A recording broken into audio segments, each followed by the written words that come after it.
반갑습니다. 저는 청주에서 국내 이렇게 이주민 사역을 하고 있는 무사지 선교사라고 합니다. 저는 이제 국내 CIS 중앙아시아 러시아 언어를 사용하는 그런 국가들의 외국인들을 대상으로 선교 사역을 하고 있고요. 2016년부터 국내 선교를 시작을 하였습니다. 그리고 지금 이제 2년 전부터 개척을 하여서 아우름교회와 GVC 글로벌 비전 센터라는 선교센터를 지금 선교 사역으로 하고 있습니다. 제가 첫 번째 발제를 맡게 되어서 정말 이렇게 감사와 큰 영광과 또한 부담이 참 많이 있는데요. 이즈메인 사역에 정말 현장감이 있는 그 현장과 현황과 그 필요를 이 시간 발표를 하도록 하겠습니다. 진행은 이렇게 비교와 현황, 그 다음에 국내 선교의 장단점, 어려움 이런 것들을 좀 나누려고 하고요. 그 이후에 필요성과 대안, 그리고 이제 결론을 내고 이렇게 마치려고 합니다. 먼저 저희 국내 선교에 있어서 K-POP 한류의 열풍이 정말 전 세계적으로 큰 영향을 주었습니다. 그래서 더 나은 그런 미래와 안정된 그런 삶을 위해서 K-POP과 함께 국내로 유입되는 그런 외국인들이 굉장히 많았습니다. 그래서 특별히 중앙아시아 쪽이나 또 같은 경우는 이제 한번 직접 가보면 청년들이 많이 보이지 않는 현상들이 일어날 때 그 이유가 청년들이 한국에서의 삶을 꿈꾸기 때문에 이주 현상이 엄청나게 많이 일어나게 되었습니다. 그래서 앞으로는 이렇게 선교의 방향과 전략이 해외 선교만큼 국내 선교의 이렇게 중요성이 아주 필요성이 되는 거가 되고 있고요. 현재 이루어지고 있는 이 국내 선교의 현황과 필요를 통하여서 앞으로 이루어져야 하고 준비되어야 할 그런 국내 선교의 방향을 도모하고자 합니다. 먼저 우리나라 체류 외국인들은요, 2007년에 처음으로 100만 명이 넘었습니다. 그리고 매년 이렇게 증가하게 되어서 2022년 220만 명을 넘어서 지금은 공식적인 통계로 약 250만 명 정도로 오고 있는데요. 이 통계가 아직 작년 통계이기 때문에 올해 집계를 하면 이 더 많을 수 있다고 추정을 하고 있습니다. 팬데믹 시기, 즉 코로나 시대 때에 많은 또 이렇게 외국인들이 그 감소의 추세를 좀 보였었어요. 외국인일 때는. 그러다가 다시 지금 늘어나는 양상으로 보이고 있는데, 외국인들의 이제 50% 이상이 주로 서울과 수도권에 거주를 하고 있습니다. 그리고 특히 경기, 서울, 인천, 충남, 경남 이렇게 순으로 지역적으로 분포가 되어 있는데, 이건 예전에는 그렇게 많이 집계대로 이렇게 많이 모여 있었는데, 지금 상황이 좀 변했습니다. 집계는 여전히 이런 스피드로 가고 있지만, 지역마다 아주 많은 외국인들이, 우리 형성을 지어서, 지금은 어느 지역에도 외국인이 다 많은 그런 추세가 되었습니다. 돌고도 많고요. 특별히 이제 외국인, 집중 거주 지역으로는 많은 분들이 아시다시피, 국내에서 안산이 가장 많습니다. 수원, 광주, 전라도 광주, 김해, 천안을 있지만 지금 각 지역에 다양한 형태로 지금 나타나고 외국인들이 거주를 하고 있는 것이죠. 그리고 국내 거주 외국인 중에서는요, 중국인들이 가장 많다라고 이렇게 얘기하고 있지만 실제로는 그 중국인들 안에서는 우리 조선족이죠. 네, 한국계 중국인이 가장 많이 있고 그 다음에 뒤를 이어서 베트남, 중국, 태국, 우즈베키스탄 그렇게 이어가고 있습니다. 이게 좀 변하지 않게 계속 이렇게 지속되고 있는데, 특별히 이런 분들이 한국에서 많이 거주하고 계속 늘어나고 있는 추세입니다. 과거에는요, 많은 분들이 이렇게 불을 앞으로 현장 통계로 지금 과거에는요, 외국인들이요 한국에 들어올 때 한국 들어와서 돈을 많이 벌어서 공부로 들어가서 집도 사고 자신의 부를 축적하기 위해서 한국으로 많이 유입이 되었습니다. 물론 유학생도 있고 결혼 이주민 등 많은 외국인들이 있지만 그 목적이 가장 부를 이루었는데요. 지금 이제 시대가 바뀌면서 이 상황도 조금 변화가 되었습니다. 어떻게 변화가 되었냐면 이것을 외국인들이 다 이루게 됐어요. 한번 이루어서 집을 공부로 들어가서 집도 사고 땅도 사고 이루었는데 여전히 그 지역에 미래의 가치가 없다라고 판단하는 것이 있었고, 그다음에 위험도, 그다음에 특별히 없는 현상, 그래서 많은 그런 자본들을 벌어들인 그 현상이 다시 한국에 와서 미래를 찾자. 이번에는 자녀들까지 다 데리고 와서 우리 코리아 드림을 얘기하는 그런 이슈 현상들이 일어나기 시작을 했습니다. 그래서 본인과 이제 젊은이들이 오는 현상에서 이제는 가족 단위나 친척 단위가 한국으로 유입되는 그런 현상이 지금 많이 일어나고 있고요. 그래서 친척 단위의 집단 무리들이 형성이 돼서 아주 큰 무리로 지금 일어나고 있는 현상이 국내 곳곳에 일어나고 있습니다. 이 현상이 굉장히 중요한 이유는요. 선교에 있어서 복음을 전할 때도 이 한 가정을 잘 이렇게 복음적으로 인도하면요. 이 친척 사회가 다 지배롭는 현상이 일어납니다. 반대로 한 가정을 잘못 케어를 하면요. 친척 무리가 전체가 다 빠져나가는 그런 현상도 같이 일어나는 게 지금 이제 국내 선교의 특성으로 나타나고 있고요. 그래서 이제 처음에는 남자가 한 명 들어오시고, 그리고 그 이후에 아내가 들어오시고, 그 이후에 아이들이 들어옵니다. 근데 아이들을 두고 우리 부부가 보통 성인들이 일을 하러 나가게 되면 아이들이 케어가 되지 않잖아요. 그래서 노인층이 같이 들어와서 노인들이 들어와서 부모님들을 세대를 모시고 와서 아이들을 케어를 하는. 그래서 대가족을 이루는 그런 형태의 모습들이 외국인들의 성향으로 나타나고 있고요.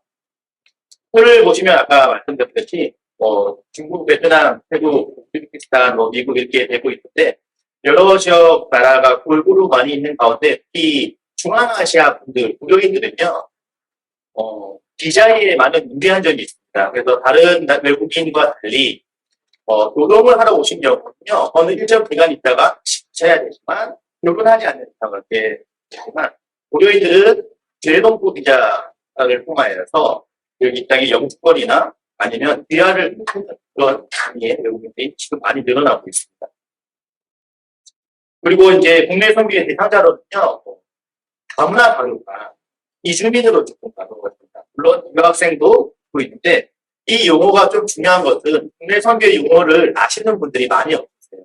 또 국내에서 다문화 그런 사역을 하시는 기관도 잘 모십니다. 그래서 우리가 한국인, 외국인이 이렇게 나누는 것이 아니라 이제는 이주민과 선주민이라는 언어를 사용하게 됩니다. 우리 한국 사람, 기존에 있던 한국 사람들은 선주민이라고 이렇게 얘기를 하고요. 완전히 그 외국인 가족을 이주민이라고 합니다. 그리고 한국인과 외국인들이 결혼을 할 경우는 그런 가정들을 다문화. 우리가 이 개념을 좀 알아야지 선교적 접근을 할 수 있는데, 네, 이 시간을 통해서 제가 좀 알려드리고 싶습니다.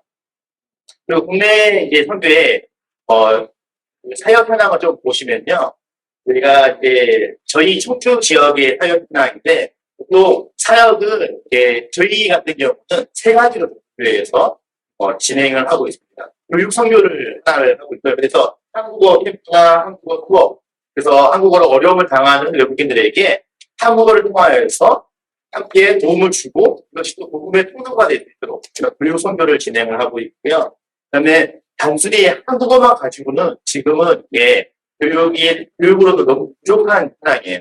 그래서 문화적인 거, 한국 태권도라든지 요즘에 이제 유행을 하고 있는 풋살 이런 대회라든지 또한 그 외에도 영어라든지 우리가 국어를 배우듯이 러시아어도 배워야 합니다. 그래서 저희가 다각면으로 러시아어도 가르치고 영어도 가르치고 하고 있고요. 한 장 넘겨주시면요. 기본적으로 목회 선교, 아까 우리 회장님이 말씀하신 것처럼 우리의 기본적인 선교 방향은 복음입니다. 그래서 목회적으로 복음을 전하는 것과 목회적 케어를 해야 됩니다. 제자 양육을 해야 되고요. 그래서 저희가 이제 목회 선교를 할 때 예배, 주일 예배, 그리고 또한 복음을 전하고 또 지역에 펴져 있는 외국인들을 불러들어서 복음을 전할 수 있는 그런 행사들을 합니다. 저희가 특별히 이제 전쟁으로 어려움을 겪었던 우크라이나인들을 저희가 초청하여서 일요일 밤 행사를 열게 되었습니다. 그 일요일 밤 행사를 통하여서 실제로 저희 교회의 50%가 원래는 한 20%가 우크라이나인데 50%가 우크라이나로 바뀌는 그런 상황까지 됩니다. 그리고 또 저희 교회만 이렇게 지역에 있는 외국인들을 돕고 복음을 전하고 활동하는 것이 아니라 전국적으로 지금 연합을 하면서 연합 훈련회를 하거나 세미나를 하거나 필요에 의해서는 또 협력하는 그런 선교 협력 사역을 하고 있습니다. 그래서 올해 같은 경우는요, 부산에서 수영로교회 수양관에 남쪽에 있는 러시아권 외국인들을 모여서 수련을 했는데 500명, 작년에는 350명이었습니다. 500명을 이번에 모집을 했는데 조기 마감이 돼버리고 540명이 등록을 하면서 수강 못자라는 게 있거든요. 또 제가 또 외에 청소년 캠프에 갔는데 300명을 모집하는데 이미 조기 마감. 그래서 수련회를 열거나 세미나를 열게 되면요. 지금은 전국에 있는 이렇게 외국인들이 500명, 300명, 1000명 이렇게 모이면서 자체적으로 수련을 세미나를 가지고 고급 메시지를 위해서 지금 이 현장에서 일어나는 상황이 국내 선교의 현장입니다. 또 넘겨주시면요. 세 번째로는 기본적으로 복지가 따라와야 됩니다. 복지와 양육, 선김이 따라야 되는데 외국인들이 이렇게 두 부류로 이렇게 이주민들이 두 부류로 나누게 되는데 한 부류는 정착 외국인들이고요.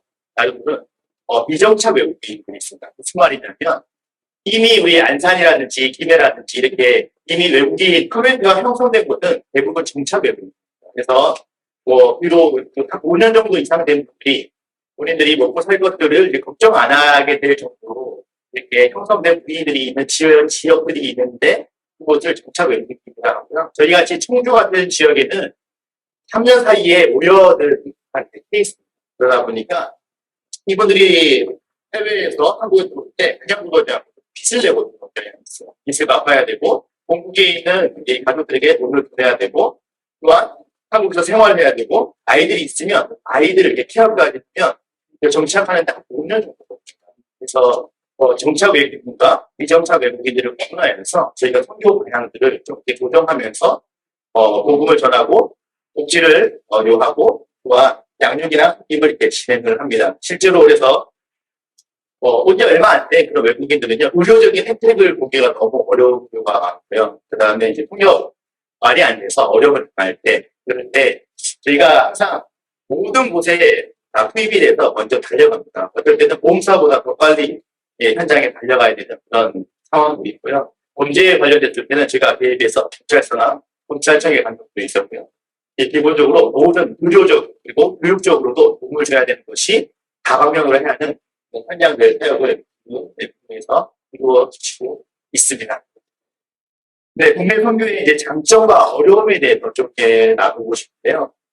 먼저 국내 선교에는 큰 장점들이 있습니다. 어떤 장점이 있냐면 우리 언어 훈련에 있어서 큰 장점이 있습니다. 우리가 보통 해외로 학원 갖고 나가게 되면 1년이나 2년 언어 훈련을 받고 사역 현장에 투입하게 되는데 국내에 있을 때는 반대 현상입니다. 외국인들이 한국에 와서 한국어를 필요로 하기 때문에 일단 기본적으로는요. 언어 훈련이 없이 사역에 투입이 되거나 아니면 언어 훈련을 동시에 받으면서 동시에 사역을 할 수 있다는 그런 장점입니다. 특히 한국어 센터를 통하여서 많은 외국인들이 올 때 의외로 이렇게 한국말을 어느 정도 각오를 하고 그리고 배워오기도 하고 그 이제 사람들이 우리가 전혀 러시아를 모르고 영어를 몰라도 이 외국인들 대상으로 한국어를 가르치면서 이 복음 사역이 가능해졌다는 것입니다.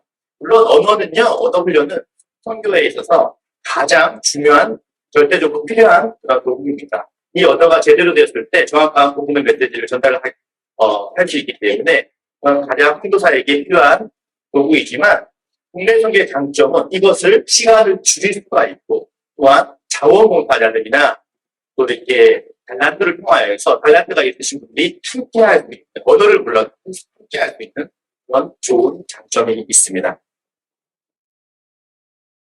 특별히 한국 이렇게 K-팝 열풍을 통하여서 한국에 대한 한국과 한국어에 대한 인식이 굉장히 좋아졌어요. 그래서 외국에서 한국인 보면은 이렇게 마음을 많이 열기 때문에 그 가장 좋은 소통의 도구는 한국어입니다. 여러분들께서 그래서 지금 많은 분들이 그래서 교원 자격증이나 이런 걸 통하여서 선교적 접근을 하시는 일반인분들이 좀 많이 계시고요. 그 선교사로 지원하지 않더라도 이런 것을 통하여서 국내에 있는 선교 현장에 함께 조인해서 협력해서 사역이 가능하게 되었습니다. 두 번째로는요, 지역교회와 지역사회와의 소통이 너무 좋아졌습니다. 해외 선교사님이 계신 경우는 한번 찾아가기도 어렵고, 비용도 많이 들고, 당연히 선교팀이 다 움직이기 어려운 그런 어려운 환경에 있지만, 국내에는요, 언제든지 찾아올 수 있고, 현장을 확인할 수 있고, 또한 현장이 국내에 있다 보니까 비용과 시간, 거리 등의 문제들이 이렇게 해결이 되어야 되는 그런 장점의 그런 활용도 받아졌고요. 선별적으로 이렇게 인적 자원, 물적 자원, 이런 접근성들이 해외보다 훨씬 더 높다는 그런 장점을 갖고 있습니다. 그래서 자원봉사나 재능기구, 국내 단기 선교 팀을 통하여서요, 시간, 비용, 아까 말씀드렸듯이 절약을 할 수 있고, 기도와 재정으로 이렇게 선교를 후원하는 후원인들이 내가 후원하는 이 선교의 물질이 어떻게 쓰여지는지 현장에서 확인이 가능한 겁니다. 그리고 현장에서 확인이 가능하다 보니 또 재정의 투명성이 있습니다. 재정을 함부로 쓰지 않고 정말 필요한 곳에 투명하게 이게 행정적으로 이렇게 지출을 해야 되기 때문에 그것을 바로 보여드릴 수가 있어서 이런 큰 장점이 있습니다. 실제로 저희 이제 선교 현장에 주 1회나 2회 정도 지역교회에서 집사님들이 오셔서 한국 부서로 선교를 주시고 계세요. 이 섬김을 통하여서 저희 선교센터가 지금 2년 동안 아주 큰 열매를 많이 맺고 방 안에서 이렇게 웅크리고 있던 아이들, 엄마 아빠가 다 일하러 가서 늘 휴대폰만 보고 있던 아이들이 지금 선교센터로 와서 아이들 마음껏 공부를 하고 한국어를 배우고 다양한 활동을 통하여서 많이 활발해지는 친구들이 많습니다. 어떤 아이들은 적응을 못해서 한 9살짜리가 나는 자살하고 싶다라고 저희한테 와서 얘기를 했어요. 그 아이가 너무 힘들었어요. 아이가 늘 긍정적인 성향과 만나는 아이들마다 다 싸우고 그렇게 하는데 이 선교센터가 꾸준하게 케어를 해주고 가르치고 우리가 이제 교육뿐만 아니라 인성, 예절 그리고 영성 이걸 함께 들어가고 달란트를 가진 우리 재능기부를 통한 그런 협력 선교가 이루어지다 보니까 아이가 완전히 바뀌었습니다. 이 아이가 교회에 오기 시작을 했고요.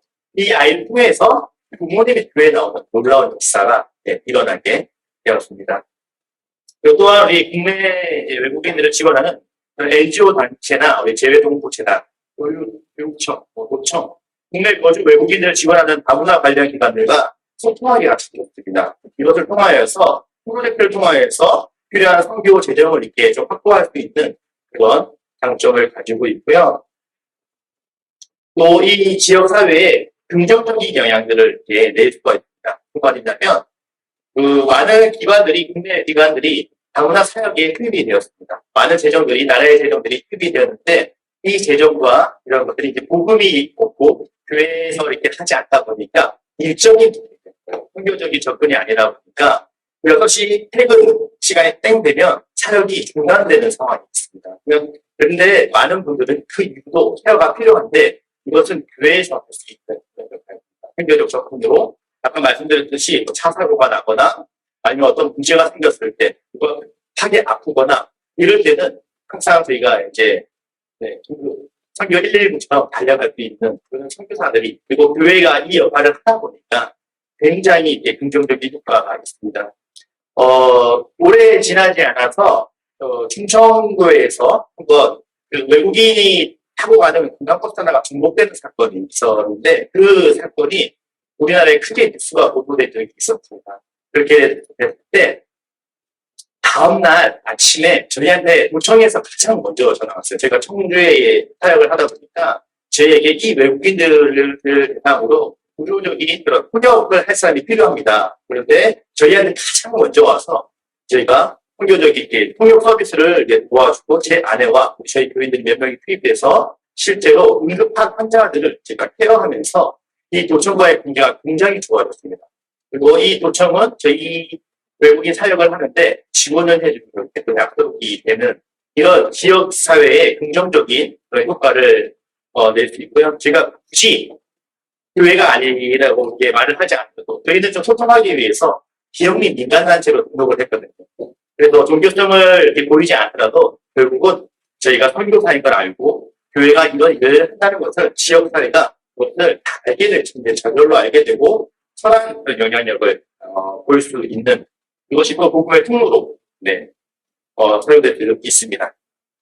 그리고 해외에 비해서 굉장히 낮은 비용도가 큰 장점입니다. 국내 선교는요, 한국이 자국이라는 그런 장점을 통하여서 외국인들에게 복음이 이제 선포되어가지고 비용 수치가 높지 않습니다. 제가 이제 카자크에서 저도 4년 동안 살고 키르기스에 1년 동안 살았는데 제가 성경을 몇 권을 5권 정도를 들고 다녔는데 조심하라는 얘기를 참 많이 들었습니다. 그리고 무슬림들에게 이게 선교적으로 복음 메시지를 전할 때는 아주 조심스럽게 하거나 아니면 하지 말아야 되는 그런 상황들이 많이 있는데, 반대로 여기서는 한국어 센터나 아니면 어려움을 처한 외국인들 또한 복음을 듣기 원해서 스스로 오는 그런 이주민 외국인들이 많이 계세요.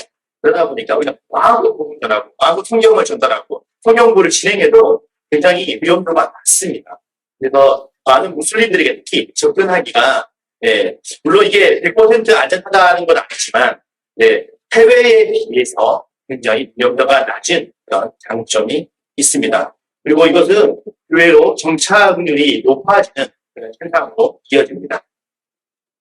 그리고 선교사의 목적에 충실할 수 있는 그런 장점이 있습니다. 저희 이제 FMB의 최종 목적 중에 하나가 복음을 전하고 현지인들 목표들을 세우고 선교사를 세워서 현지인들에게 이양을 하는 그 목적에 있어서 이미 많은 목회자들이 국내에서 많이 있었고, 또한 선교사로 헌신하기 원하고 우리 다음 세대를 키움으로써 이 직접 가는 우리가 선교가 아니라 현지인들이 직접 가는 공부로 들어와서 선교사 역할을 할 수 있는 이 역파송의 그런 개념들이 굉장히 장점으로 있을 수 있습니다.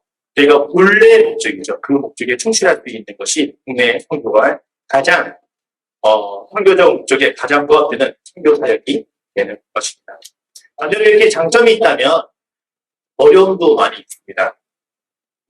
국내 선교에 있어서 가장 큰 어려움은요, 국내 선교사의 부족 현상입니다. 제가 매년 이렇게 WMTC에서 장단기 선교 훈련을 할 때 어느 나라에 지원을 하는지 좀 물어보게 되면 국내 선교로 지원하는 선교사님은 단 한 유닛도 없었습니다. 그래서 지금 250만 명이 이렇게 거주하고 있고 이미 300만 명이 이렇게 넘는 그런 예상을 하고 있는데, 국내 선교에 자원을 하고 지원하는 선교사의 절대적 수가 너무나 부족하다는 것이 지금 현실입니다. 사역은 많고 우리가 복음을 전할 대상자는 많은데 이것을 사역을 할 수 있는 선교사들이 너무 없다는 것이죠. 그래서 현재 우리 FAB 국내 지부 선교사가 한 이제 30유닛 정도가 되는데, 이 상황에서 국내 선교에 바로 파송을 하고 선교장에 투입된 그런 유닛은요, 저희 가정밖에 없었습니다. 다들 이제 군대 선교사님도 오시고 전향하시고 때로는 선교사님을 너무 열심히 하시다가 추방당해서 한국으로 오셔서 한국에서 사역하시는 선교사님들이 대부분 계시고요. 물론 이렇게 해외 경험으로 국내에 이렇게 전향되시거나 은퇴하시는 선교사님들의 사역은요, 절대적으로 필요합니다. 왜냐하면 경험과 언어와 또 깊이에 있어서 너무나 필요하지만 국내 선교 사역을 파송으로 준비된 선교사들이 1세대 이후로 지금 많이 부족한 현상에서 여기 준비되지 않으면 앞으로 미래가 국내 선교의 미래는 굉장히 불투명하고, 이 준비된 이렇게 준비를 하는 그런 선교사들이 절대적으로 필요하다고 보고 있습니다. 두 번째로 어려움은요, 국내 선교의 필드 전문가가 부족한 현상입니다. 국내 선교 현장은요, 언어와 같은 사역을 했던 해외 선교 현장과는 좀 이렇게 상황과 환경이 많이 다르기 때문에 어떤 이제 해외에서 국내로 전향한 선교사님들이 오히려 이렇게 국내 선교하는 게 쉽지 않다라고 이렇게 말씀을 토로하거든요. 같은 언어이기 때문에, 같은 민족이기 때문에 국내에 와서 국내 선교를 하면 이것이 그렇게 어렵지 않을 거라고 예측을 하지만, 실제로 현장에 투입하신 선교사님들은 굉장히 재정적으로 또 문화적으로 한국의 그 한국 문화, 빨리빨리 문화와 더불어서 선교 사역을 이렇게 진행하는 것이 굉장히 힘들다고 이렇게 토로하고 있습니다. 그래도 감사하게 저희 국내 선교의 좋은 모델로 제가 이제 지금 보고 나서 보니까 다 우리 발제하신 우리 선교사님 교회와 선교해야 되더라고요. 우리 이제 포항 국제 커뮤니티 이렇게 김영학 선교사님, 김해 우주교회 센터 우리 정영석 선교사님, 파파도 많은데 인물 선교사님들 좋은 모델들이 있습니다. 하지만 아직도 여전히 현실적으로 상황과 환경에 맞는 그런 모델들이 좀 더 필요한 그런 상황이 있습니다. 또한 아까 전에 말씀드렸던 장점인 지역교회와 소통이 좋다, 용이하다라고 했지만 이것은 또 단점과 어려움의 그런 현상으로 일어나고 있습니다. 코로나 상황 이후에요. 지역 교회들은 이제 많은 재정적 어려움을 이렇게 당하셨고, 그것을 감당해야 됐고, 이는 국내 선교의 지원과 협력, 소통의 어려움으로 이렇게 이어져 왔습니다. 지역교회의 직접적 선교 사역 참여가 축소가 될 수밖에 없었던 그런 팬데믹 상황, 코로나 상황이 있었기 때문에, 현 지원하는 선교사님들의 지원을 유지하기도 어려운 교회들이 굉장히 많이 나타난 현상으로 나타났고, 이런 교회 상황에서 새로 나타날 이게 국내 선교의 그런 필요성과 대두가 필요는 인지는 하지만 지원하는 데서는 한계를 볼 수밖에 없었던 것이 있었고요. 또한 이렇게 지역교회의 국내 선교의 현장의 필요성을 알고 하지만 현장에 대해서 잘 몰라서 우리가 돕고자 하는 마음은 있지만 이 현장에 어떻게 도와야 되는지 모르는 교회들이 굉장히 많았습니다. 그러다 보니까 국내 선교에 협력하는 지역적 소통이 좀 어렵습니다. 마찬가지로 저 역시도 이렇게 지역교회와 소통을 하기 위해서는 저는 개미 선교사라고 합니다. 필드 현장 선교사인데 어떻게 접근해야 될지 모르겠고 지역교회와 또한 교회 담임 목사님들을 이렇게 만나려고 해도 목사님 가기 전에 이미 선교 담당 목사님 안에서 커팅하는 그래서 목사님을 뵙기도 어려운 사실은 현장입니다. 근데 수많은 국내 사역이 있다 보니까 교회에 한번 찾아가서 이렇게 국내 선교의 현장을 알려드리기도 어려운 것이 왜냐하면 현장에서 사역하는 사역자들이 너무 부족하기 때문에 이게 맞물려 있습니다. 그래서 이런 어려움들이 좀 있습니다.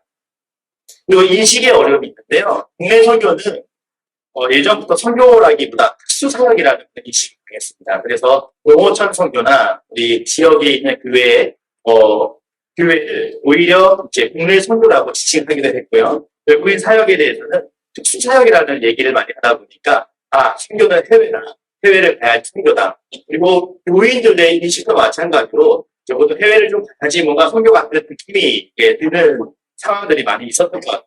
그래서 해외 선교를 준비는 많이 하는데 국내 선교를 준비하거나 함께 이렇게 필요성에 비해서 준비하거나 이게 선교사를 발굴하려는 그런 모습들은 좀 작았던 것 같습니다.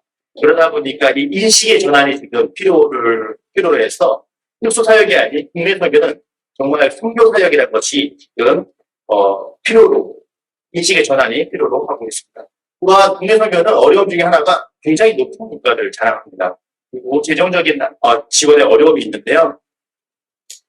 한국은요, 해외의 많은 그 나라들에 대해서 높은 물가를 자랑을 하고 있죠. 그리고 특별히 이것을 플러스해주는 그 요인 중에 하나가 해외 선교 나가면 비행기 값이 가장 많이 부담이 되잖아요. 그런데 한국은 보증금 제도가 있습니다. 우리가 어떤 사역을 할 때, 그거를 임대하거나 이렇게 모임을 하기 위해서 가정에서 출발할 수도 있겠지만, 저희 같이 이렇게 센터 사역을 하거나 이럴 때는, 공간에 필요합니다. 그런데 이 보증금 제도가 또 더 현실적으로 이렇게 어려운 지원이 없는 상황에서 보증금까지 함께 들어가다 보니까 재정적인 압박을 받는 그런 상황이 좀 많습니다.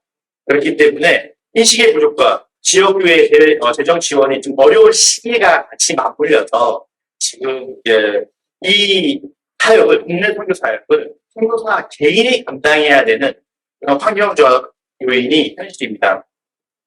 그래서 그렇기 때문에 국내 선교는요, 스스로 자립이 조금 어려운 그런 상태입니다. 그리고 재정 지원이 적은 상태에서 이주민 외국인들이 교회로 이렇게 들어오는 현상이 있잖아요. 많이 들어오면 들어올수록 적자 있는 상황을 만듭니다.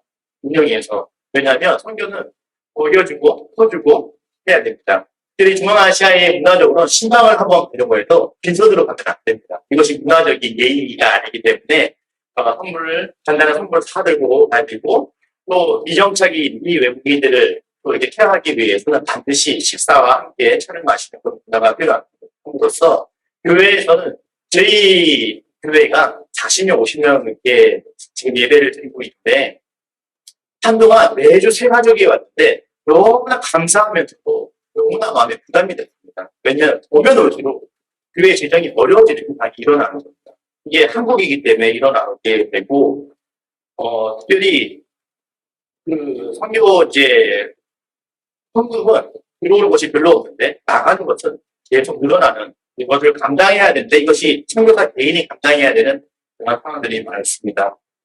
그래서 이것을 뒷받침해주는 협력교회가 반드시 필요하고요. 이 협력하는 그런 협력 기관이 없으면 이 선교적, 국내 선교의 지속적인 그런 사역이 제한이 될 수가 없다는 것이 이런 어려움입니다. 이 재정 문제로 이렇게 많은 우리 FLB 선교사님들이 굉장히 어려움을 갖고 있고 좋은 선교적 도구와 자원을 갖고 있음에도 불구하고 이것을 마음껏 펼칠 수도 없는 상황이 저희 국내 선교의 현장입니다. 그래서 실제로는 200만 명이 넘는 그런 외국인들이 지금 이 땅에 거주하고 있지만 실제로 우리 선교사님들이 침례교 선교사님이 감당하고 있는 지속적으로 감당하고 있는 그런 선교가 진행 팀명이 되지 않습니다. 이것은 저희가 한번 우리가 이렇게 많은 외국인들을 케어할 때 돌아봐야 되는 어떻게 접근해야 될 것인지 협력 없이는 이것이 인수가 올수록 부담되니까 이거에 대해서 저희가 재고를 해야 된다 이렇게 생각을 하고요. 저희 교회와 한국어 센터도 마찬가지로 제가 활동은 굉장히 활동이 활발합니다. 지역사회와 협력하고 때로는 언론에도 저희가 좋은 그런 기관으로서 소개가 되고 또 많은 지역사회에 긍정적인 영향을 주고 한국 교육을 통해서 아이들을 키우고 목회를 통해서 케어를 하지만 저희가 재정적인 뒷받침이 없다 보니까 저희 센터와 교회 제 개인적으로 이렇게 보충금을 했는데 그것이 임대료 문제가 해결이 안 됐습니다. 그러다 보니까 1년까지는 해결을 하다가 이 누적 임대료가 계속 쌓이다 보니까 저희 어려움이 이번 달까지 이 누적 임대료를 해결하지 않으면 지금 이 센터와 교회를 나가야 되는 상황입니다. 이 상황은 아무리 선교 활동이 활발하고 잘 이루어지고 앞으로 비전적인 영향력이 있더라도 협력하는 교회가 없다면 언제든지 제한되고 그것이 끝날 수도 있다라는 것을 저희가 보여주는 대표적인 예입니다. 실제로 저희 침례교회에서 저희의 사역들이 굉장히 좋은 효과를 나타냈는데 이것이 우리 교단뿐만 아니라 타 교단에게도 그런 영향력이 있었습니다. 저희보다 훨씬 먼저 출발했던 수영로 교회, 러시아 교회에서 저희에게 이 국내 러시아 선교 사역을 배우러 오겠다라고 연락이 왔습니다. 그래서 좋은 저희가 아주 잘해서보다는 하나님께서 우리 주신 것을 잘 감당하다 보니까 선교적인 좋은 영향력이 타 교단에도 이렇게 있는데 문제는 이것을 계속 지속해 나가기는 선교사 개인이 이렇게 감당하기는 어려움이 있다는 것입니다. 그래서 많은 지역교회와 선교회 아까 말씀드렸듯이 몰라서 동참하지 못하는 재정적으로 어려운 그런 교회는 그것을 잘 감당해야 되고 재정적으로 이렇게 좀 도울 수 있는 협력할 수 있는 그런 교회가 있다면 그것을 함께 해야지 이 국내 선교가 해결이 나아갈 것이고요. 저희뿐만 아니라 다른 그 사역을 하시는 선교사님도 상황은 마찬가지입니다. 그리고 이것을 통하여서 국내 이제 필요성과 대안들을 얘기하고자 합니다. 먼저 한 10년 전에 국내 선교에 있어서 외국인들이 다 유입이 되기 시작했을 때 그 대안 중에 하나가 우리 그때 선교사님들을 보시면은 그것들 대안이 될 수 있다라고 주장하였고 또 실제로 교회가 열려서 많은 효과들을 보았습니다. 그래서 좋은 열매들을 맺었는데요. 그런데 앞으로 이제 1세대 선교사님들이 많이 은퇴하셔서 한국으로 유입이 되시잖아요. 그래서 좋은 방향이 되지만 한 가지 문제가 하나 발생이 되기 시작을 했어요. 1세대 은퇴 선교사님들은요. 아주 모금적인 메시지와 양육과 이런 데 아주 강합니다. 그래서 그것을 잘 선교적 대안으로 이렇게 제시가 되었지만 결국에 다음 세대를 준비하지 못하는 그런 현상이 나타납니다. 무슨 말이냐면 이제 연령층이 굉장히 어려졌습니다. 아기부터 노인층까지 전 연령층이 한국으로 이주민 외국인들이 들어오고 있는데 연세가 많으신 데다 보니까 K-팝이라든지 다음 세대 문화를 함께 하기는 좀 어려움이 있게 되었습니다. 그래서 그 다음 세대를 준비하지 못한 그 결과로 인원이 감소하고 그 대안이 없는 상황이 벌어진 거죠. 그런데 국내 선교가 특별히 다음 세대를 잡지 않으면 앞으로 미래가 없습니다. 지금 이제 초등학교 교육까지는 아이들이 외국인도 국가에서도 많이 케어를 하고 하지만 사실 중고등학생들 또한 청년들의 대안을 갖지 않으면요. 앞으로 국내 선교는 아주 어렵게 나아갈 확률이 높습니다. 근데 이는 우리 좀 젊은 세대 선교사들이 나타나서 좀 영향력을 발휘할 수 있도록 교회에서 많이 지원해 주시고 함께 하도록 해주시고 우리 은재 선교사님이나 전향하신 선교사님들은 기존에 이제 본인이 갖고 계셨던 말씀, 복음 그런 세미나를 통하여서 이게 함께 협력을 할 수 있는 선교로 국내 선교가 방향이 나아가야 될 것입니다. 그렇기 때문에 우리 선교 전문가들과 지역교회와의 지속적인 그런 협력과 소통이 필요합니다. 이 이제 선교 전문가들, 그리고 우리 담임 목사님들, 또 이 선교, 국내 선교의 각 현장에 이제 필요한 그런 선교사님들이 계시다면 현장을 반드시 좀 이렇게 확인하시고 어떤 것이 필요로 하고 어떤 것이 지금 앞으로 나아가야 할 전략과 이런 것들이 소통과 협력이 되어야 된다는 것이죠. 이것이 재능 기부를 통하든 자원봉사를 통하든 아니면 단기 선교를 통해서든 그리고 파송과 재정을 통해서든 반드시 협력이 이루어져야 됩니다. 특별히 이제 국내 선교의 사역의 공간들이 좀 이렇게 안정될 수 있도록 사역의 공간 때문에 물론 건물을 짓자는 말이 아닙니다. 적어도 사역할 수 있는 공간들이 할 수도 있도록 연습드렸고요. 대안으로는요, 이제 앞으로 이제 연령층이 다양해졌기 때문에 이제는요, 맞춤형 선교가 좀 진행이 되어야 됩니다. 어린아이부터 초등학생, 그다음에 청소년기, 청년, 그다음에 장년과 노년에 이르기까지 이것을 교회에서 지금 국내 많은 성도님들이 하는 프로그램들을 같이 도입하면 충분히 이것이 협력이 가능하다고 보고요. 이제 가장 중요한 것은요, 선교의 가장 중요한 키워드는요, 저는 소명이라고 이렇게 배웠습니다. 저도 그렇게 생각을 하고 있고요. 근데 국내 선교는 소명 플러스 협력이라는 것이 가장 중요한 키워드입니다. 지금까지 하나님께서 국내 선교를 이렇게 소명과 협력을 통하여서 잘 이끌어와 오셨고 앞으로 그렇게 할 거라고 믿습니다. 제가 이제 국내 이주민 선교서를 이 시간으로 좀 너무 짧은 것 같아서 이주민 선교 소개서를 좀 만들어 왔습니다. 제가 어제 한 50분 정도를 이렇게 만들어서 전체적으로 이게 테이블마다 한 4-5권 정도 있는데 이것을 통하여서 좀 더 현장을 봐주시고 관심 가져주시고 기대해 주셨으면 좋겠습니다. 또한 마지막으로 정말 국내 선교는 앞으로 선교의 미래이다. 해외 선교도 마찬가지이지만 앞으로 국내 선교를 우리 지역교회와 소통을 함으로써 하나님께서 복음의 통로로 크게 사용하시는 그런 앞으로의 미래 전략과 그런 소통과 협력을 통해서 함께 나아가시길 주님으로 축복하고 마치도록 하겠습니다. 감사합니다.